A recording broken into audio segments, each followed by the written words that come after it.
चीन में एक बार फिर से कोरोना वायरस की वजह से हाहाकार मचा हुआ है। कोरोना वायरस की वजह से भारत में भी टेंशन का माहौल है। कोविड के संक्रमण को रोकने के लिए मोदी सरकार लगातार एहतियाती कदम उठा रही है।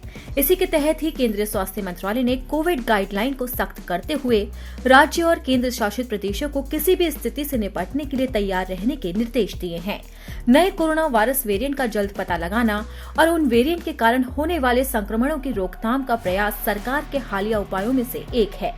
घटनाक्रम से वाकिफ अधिकारियों के मुताबिक सरकार ने वैश्विक स्तर पर कोरोना मामलों में उछाल के बीच इस ओर ध्यान केंद्रित करने का फैसला किया है। कोरोना वायरस का जो सब वेरिएंट देश में पाया गया है वो ओमिक्रॉन सब वेरिएंट BF.7 है। ये चीन में पिछले साल जुलाई में सामने आया और फिलहाल वहाँ इसके केस ज्यादा मिल रहे हैं। अब तक भारत में इसके कम से कम 4 केस रिपोर्ट किए गए। विशेषज्ञों की माने तो जब तक नए वेरिएंट के संकेत नहीं मिलते तब तक चिंता करने की कोई बात नहीं है। केंद्र सरकार के एक वरिष्ठ अधिकारी ने कहा है कि अब तक देश में मिला कोरोना वायरस का सब वेरिएंट काफी हद तक ओमिक्रॉन के पुराने रूप से मिलता जुलता है। इसीलिए घबराने की कोई आवश्यकता नहीं है, क्योंकि हम ओमिक्रॉन से संक्रमित आबादी का बड़े पैमाने पर पहले ही वैक्सीनेशन कर चुके हैं।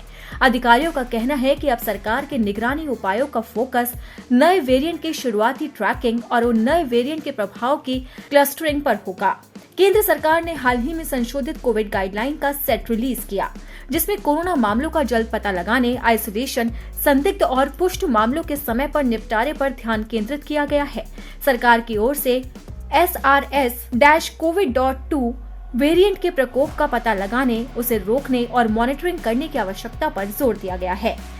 सरकार की नजर मौजूदा रोग निगरानी कार्यक्रम यानी कि IDSP के अंतर्गत कोविड सर्विलांस को पूरी तरह से लागू करने पर है, जो देश में सभी प्रकार के मामलों को ट्रैक करता है। अधिकारियों के अनुसार सभी राज्य और जिला सर्विलांस ऑफिसर संबंधित स्टेक होल्डर के साथ समन्वय रखते हुए सर्विलांस में शामिल होंगे। अधिकारियों ने कहा कि सरकार अंतर्राष्ट्रीय यात्रियों के RT-PCR टेस्ट कराते हुए हर फ्लाइट से रैंडम टेस्ट के 2% सैंपल भी लेगी, चाहे उनके प्रस्थान का ठिकाना कुछ भी हो, और सभी पॉजिटिव सैंपल को जीनोम सीक्वेंसिंग के लिए भेजा जाएगा।